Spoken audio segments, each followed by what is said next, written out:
Hey everyone, this is Sasha. And Claire. And this is Dare to Rise. Hey everyone, and welcome back to a new season of Dare to Rise with your hosts, Claire and Sasha. Hey. This is the first podcast of the new season, and first off, we just want to say welcome back. We're so happy that you came back for season 2. We are really excited to be back, and the first new episode is about people pleasing. And I think we all know if we are a people pleaser or not. Just in case you don't know what a people pleaser is, I got this definition from an article called 10 Signs You're a People Pleaser by Amy Morin. And we'll go into the signs a little bit later. The definition of a people pleaser is one of the nicest and most helpful people you know. They never say no. You can always count on them for a favor. In fact, they spend a great deal of time doing things for other people. They get their work done, help others with their work, make all the plans, and are always there for a family member and friend. So far, this sounds like a good thing. Unfortunately, it can be an extremely unhealthy pattern of behavior, because if you're always people-pleasing, you're not doing anything for yourself. You're mostly doing things for others. Now, if you wanted to know if you're a people pleaser and you're not sure, here are the 10 signs. Sign number 1, you pretend to agree with everyone. So whether you or not you agree with them, just because you don't want to start an argument, you just immediately go like, oh yeah, you're right. Mm-hmm. Yep, I've done that. Yep, check. Another sign that you're a people pleaser is that you feel responsible for how other people feel. I can check that off. Yep. Oh, they're feeling sad or they're feeling mad. Oh, it must be something I did to make them upset. Exactly. And playing off of that, you apologize often, even for things that you don't need to apologize for. Mm-hmm. So for example, somebody bumps into you, you apologize. Oh, I'm sorry that you bumped into me. But you don't say it like that. You just say like, oh, I'm sorry. Yeah, right. Oh, totally do that. I actually worked at Starbucks in college, and I kept saying, I'm sorry. And one of the people that I work with, they said, stop apologizing. And she actually took out a jar and she said, every time you apologize, you're going to put money in this jar. Oh, gosh. Yes. And so that got me out of saying I'm sorry all the time. Another sign is that you feel burdened by the things you have to do. Check. Yep. Yeah. Because you're not doing the stuff for yourself, you're doing it for other people. And then there's barely enough time in the day to get your own stuff done. Now you're saddled with other people's stuff. Number 5, you can't say no. If somebody asks you to do something, you cannot find it in your heart to say no, even if you don't want to do it. Been there, done that. Oh, I love what we wrote here is that you fake an illness to get out of your commitments. How many times have we been invited to stuff that we didn't really want to do, and then on the day you're like, oh, sorry, I'm sick. Oh yeah. Family emergency, quote unquote. Yeah. I am such a homebody, and then when I have to go out and do stuff, I'm like, why did I agree to this? Number 6, you feel uncomfortable if someone is angry at you. Yeah. I mean, I don't think anybody really likes when someone's angry at them.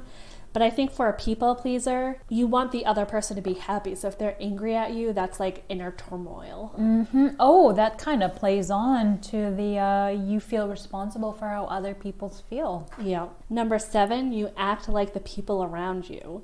So instead of being your true self, you take on the nuances of other people because you want to have them like you.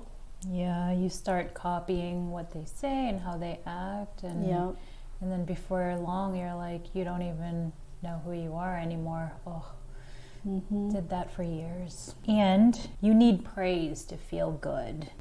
Sometimes when people are people pleasers, they are being a people pleaser because they thrive on the, oh my gosh, thank you so much for doing that for me. You're so good. You're such a good person. Yep. Yeah. I mean, and who doesn't want that kind of praise? Right.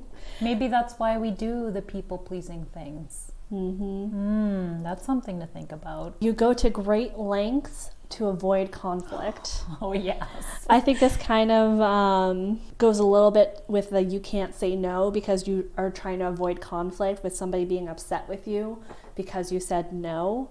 And so basically you will just do things just to avoid conflict. So if somebody asks you to do something, instead of saying no and causing an issue, you just initially go straight to like, oh yeah, I'll do it. Or you just agree with people to make sure that they don't, like, you don't get into a debate or a conversation that might end up in an argument. Yep. Things like that. And lastly, you don't admit when your feelings are hurt. 100%. Yeah, and that's a real big one. You internalize everything instead of telling people when things have gone wrong. It kind of all feeds into each other, really. It's like, okay, you're feeling a certain way, you don't admit it, you don't want to cause conflict, so you don't say a word.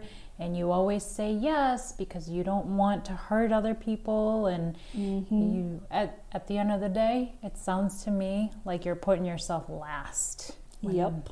This And whole that's a classic people pleaser thing to do. Yes. Now, you probably have a good understanding of whether or not you're a people pleaser now. And it's really important to understand why it's not a good thing to be a people pleaser.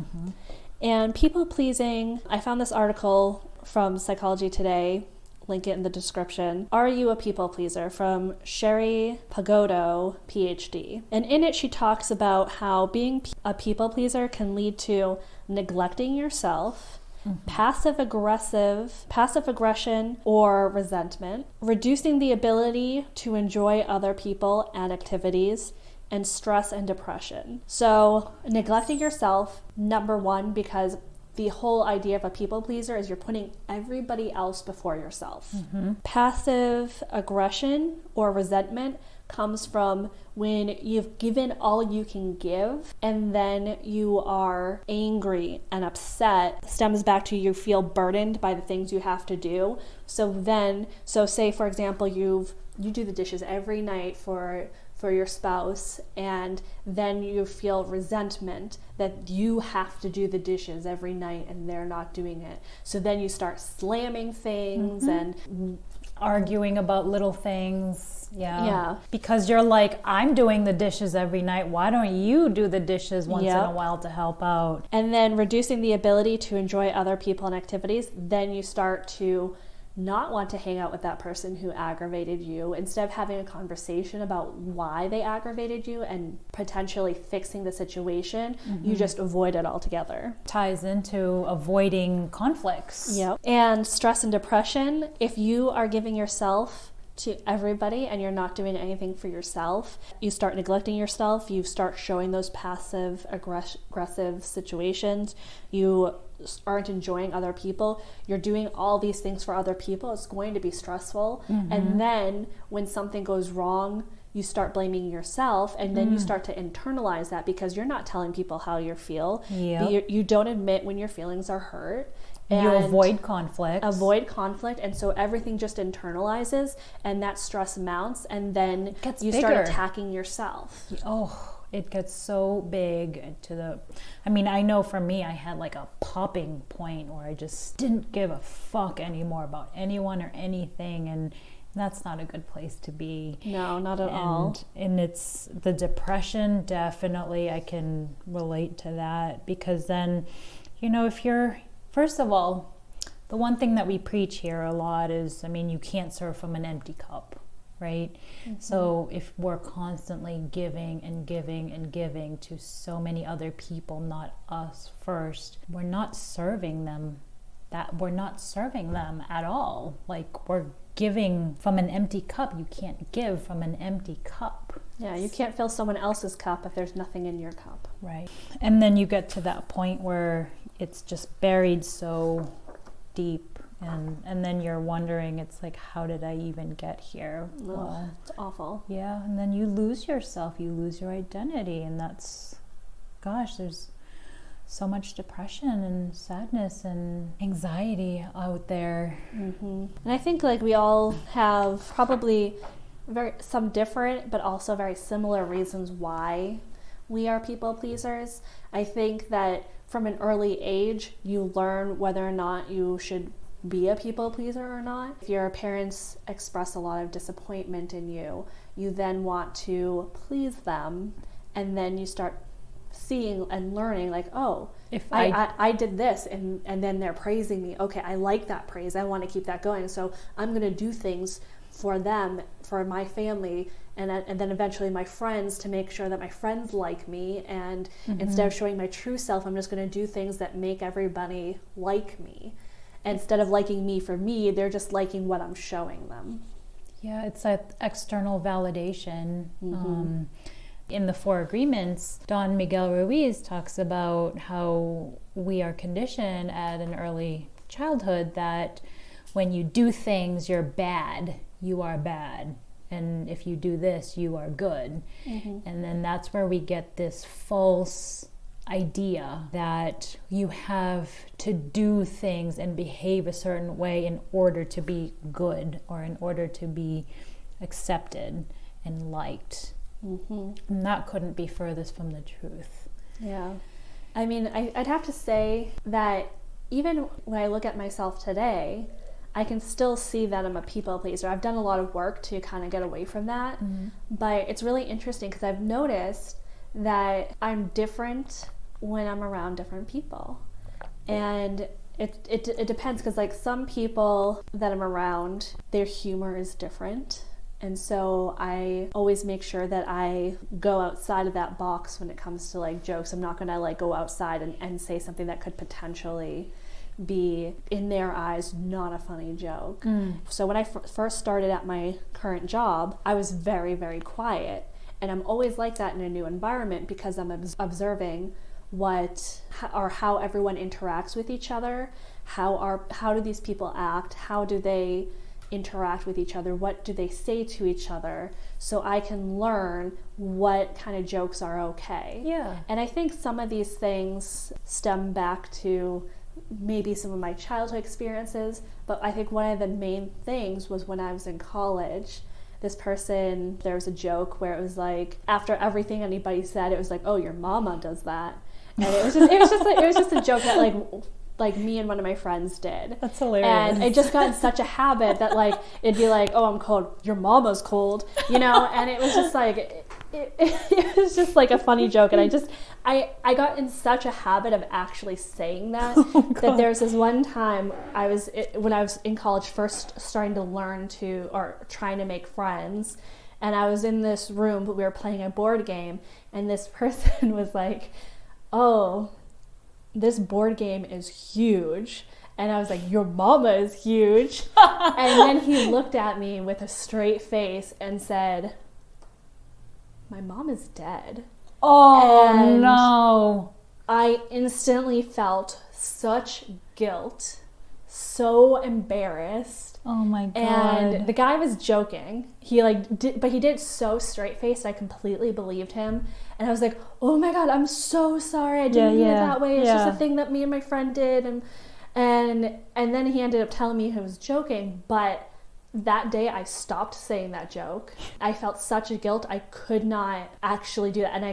And so now I have to learn more about people before I can actually make jokes with them like that. Because what if their mother dies and I made a joke about their mom and they actually have, maybe it was recent, maybe it wasn't, I don't know. Right. And unless you learn about people, you don't know what's appropriate and what's not. Right. So that's kind of like an addition, an impactful point in my life that leaded me even further into people pleasing. Well, also there are shades, I'll say, of people pleasing that are helpful. Like what you're doing in a new corporate environment, you're looking at how they interact and the culture and what they're saying. That's all good stuff. You're reading the room, let's say, and you're assimilating accordingly. In this case, people pleasing becomes a big problem when it's everything that you do, to the point that it's affecting your stress and depression, and you're really stripping away your identity, and it's to like a very detrimental effect of like people pleasing. So there are parts of it that are, I think, okay. Yeah, I mean, it's just like the saying, anything is healthy in small doses. Right. As long as you're not consumed by it and you're not, that doesn't take over your entire identity or life or anything. Yeah. So just like eating junk food, it's okay in small doses, but people pleasing, again, is okay in small doses. So I think there are times when it's good, especially if you're starting a new job, but then if you with friendships, you don't act like yourself, you're acting like the friend. Yeah. Or you like switch who you are depending on the friend group that you're in, because you're adjusting what those friends are accepting of or what you perceive of them being accepting of. Yeah. The only thing that I could see people pleasing where like it's very detrimental is the feeling responsible for how other people feel. I mean, we went into an episode about this, like cognitive distortions, about how... Yeah, that's an actual cognitive distortion where you feel responsible for the way people feel. And I definitely have that because... So I've always felt like I'm a notorious people pleaser.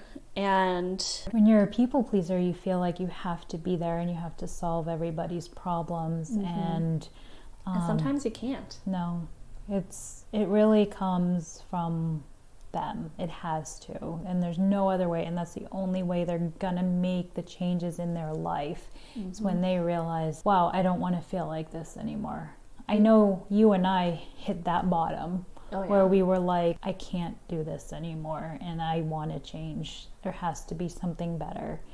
And there is something better. If you are that person going through something like that and feeling those emotions and being depressed, there is a light at the end of the tunnel. You can feel happy again. You just have to want it and you have to go and try. And you have to trust in the process. Because there are times, I tell you, from my experience, doing the inner work, as we called it, is tough. You come across all of these emotions and these demons and this past and the traumas, and you're uncovering all of that, and it's not comfortable. No, it's not. And I trusted that going through the process of healing is going to be extremely uncomfortable, and it's going to bring up these emotions that I don't want to feel, but I have to. Because I was in such a deep, dark hole that I just didn't want to go back there ever again. And then it's funny because we're doing this work and, we're healing and expanding and changing, transforming ourselves. And then we look around and we see other people and we just want to help them so bad. Whether you're a people pleaser or not, you see somebody struggling and you want to help. So going back to my therapist options of basically saying like, this is not helpful to you, this is a toxic situation, you have to do something to get yourself out of it.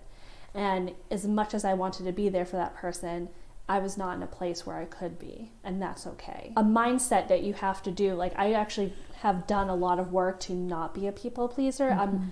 I'm still a people pleaser, but I'm not as much as a people pleaser. I will say no to things. I will not do things. And it's not like oh no, I really want to, but I can't. Yeah. No, it's like, no, I'm sorry. I might have inner turmoil over it, being like, oh, I feel like I should, but I know I don't want to. And however, what's the right way to do it? Do I do the thing that I should do, or do the thing that I want to do? Yeah.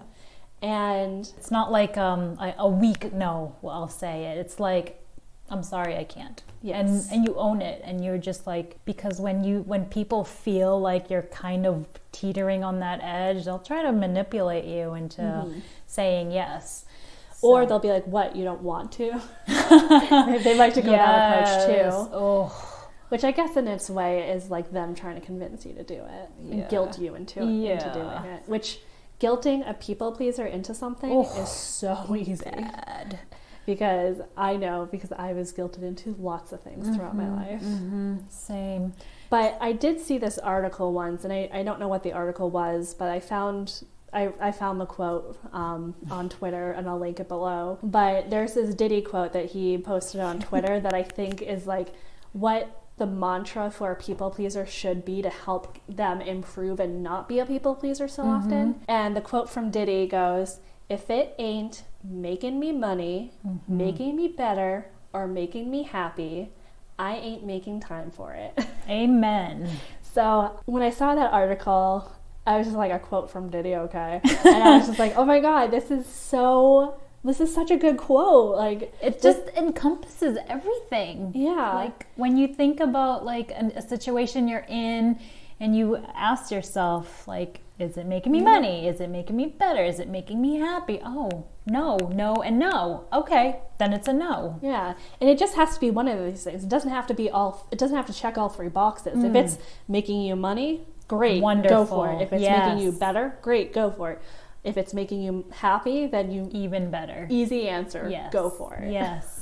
And so I've been trying to take this quote a little bit to heart and be like, okay, like what is it that I really want to do? Is this something that is checking one of these boxes for me? And is it something that I want to do? I love how simple it is. Yeah.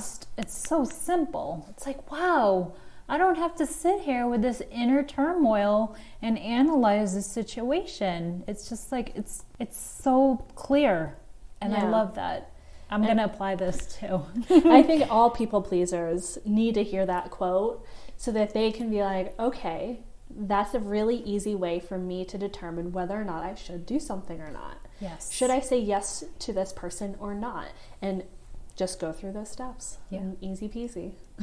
Money, better, or happy. Yeah, because there are times when I'm like, oh, I don't want to go to this networking thing, but it checks off the box. It's making me better. Yeah. It's making me a better communicator, a better speaker, learning how to connect with people, and then it might even be a professional recommendation down the road.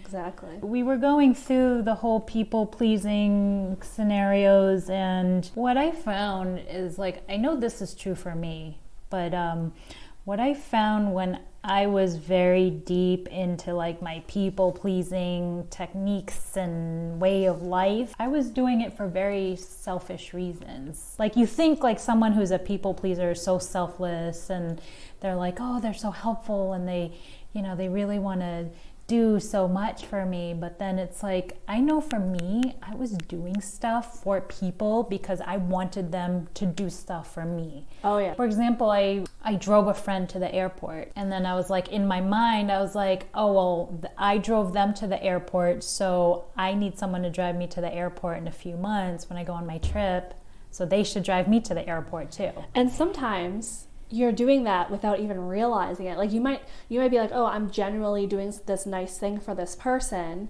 like driving them to the airport, and then a few months later you book a flight and you just expect that person to do it, whether you thought it then when you drove them to the airport or not. You just have that expectation of people. Yeah. Or also it's like, oh, I've been there for this person, I've done all this stuff for them, and then they can't even be there for me or something like that. Realize that like I was doing all of these nice things because I expected something back. And it's just like, wow, so I was actually not being selfless. I was being selfish. Yeah. And then that's where the anger, the resentment, and then later on the depression comes in. Another thing that I saw was how I was acting out of alignment, and how this year I definitely want my intentions and my thoughts to align with my actions.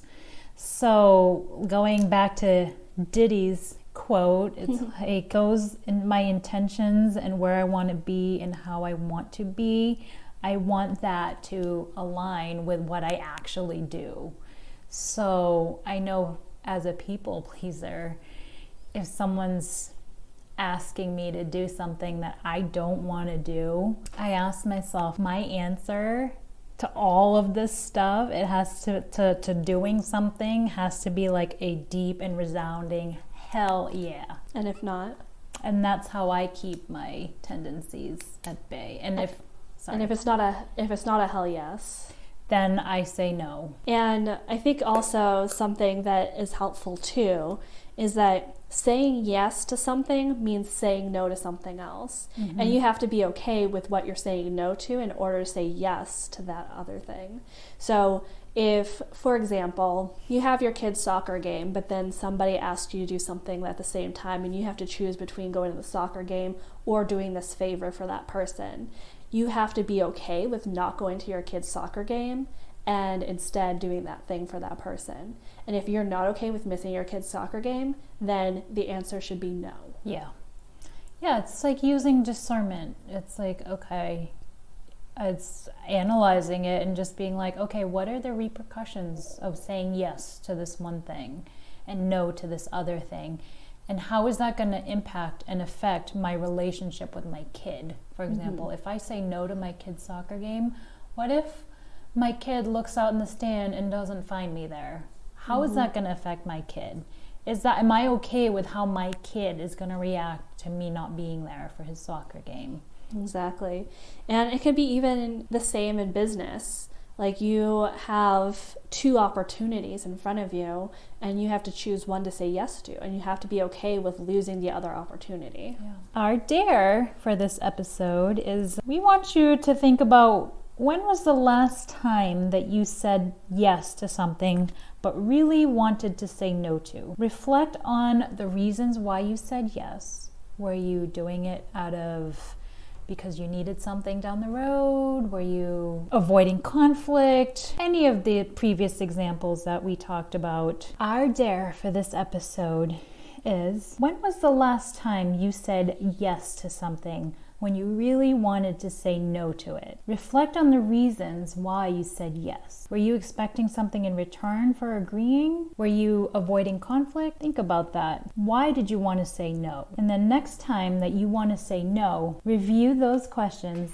And in the words of Diddy, if it ain't making you money, making you better, or making you happy, then you ain't making time for it. So if you've enjoyed this episode, please share, rate us 5 stars, and leave us a review. Feel free to contact us using our email or give us a shout out on our socials found in our description. Let us know how the dare went. Did you find it difficult to say no? Remember, it will be hard to stand up for yourself and find your voice, but the more you practice, the easier it will come to you. We are all works in progress, but it's worth it because you are worth it. We look forward to hearing your responses and sharing our next episode with you.